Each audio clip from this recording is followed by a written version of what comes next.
Despite the fact that they were pretty good in the 20s and 30s and had that great year in 1945, they were somewhat underfinanced. Clark Griffith made his living with baseball. He had not made a fortune doing something else and then got into baseball like some other owners.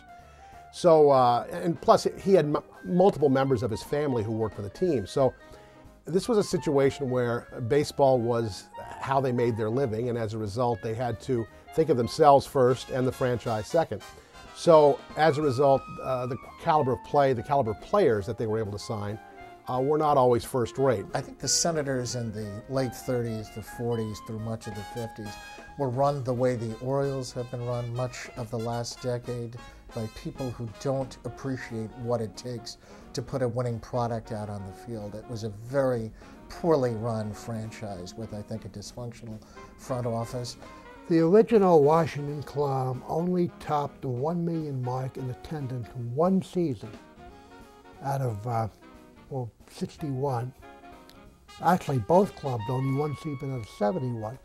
That was in 1946, the year after World War II ended, and baseball just boomed all across the country. I don't know what year it was, but I can recall a picture being published by, I don't know whether it was the Post or the Times Herald or which paper it was, but they had a picture of the crowd at Griffith Stadium. It was something like 400 and some people.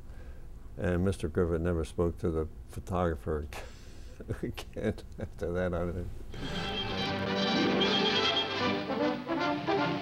Things are booming, bats included, at Orlando, Florida, where the Senators are working out under their manager, Bucky Harris, with club owner Clark Griffith watching the progress of his American leaguers.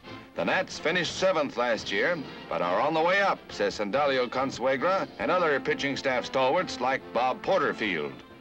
Bucky Harris looks for mound help also from Joe Haynes, who's mighty sharp in camp.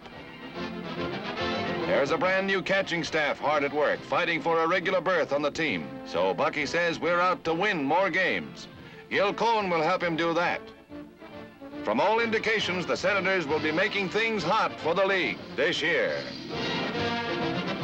It was somewhat unfair for people to label them as always being bad, because in the early 1950s, Bucky Harris, back for his third round as manager of the Senators, he got the team to play pretty well in the early 50s. They had a couple of years of 500 or better, but of course this is also during the Yankee dynasty. So the turning point of the season for the Senators was frequently the national anthem on opening day. You knew they weren't fighting for the pennant necessarily.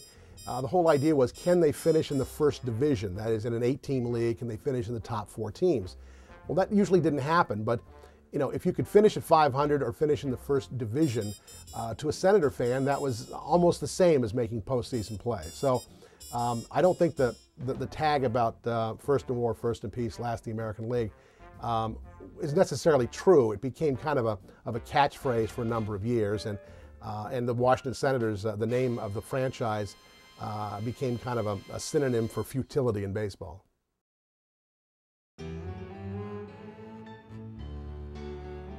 From 1901 to 1911, American League Park, later known as Nationals Park, was home for the Washington Nationals.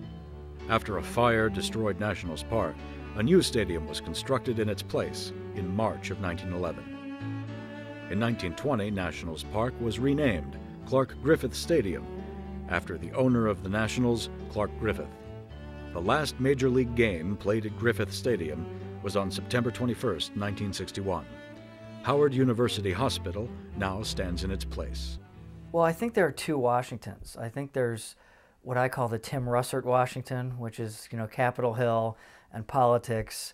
And then there's sort of the real Washington, which is people who were born and raised here, people who, you know, own comic stores and bars and restaurants, and who remember Griffith Stadium.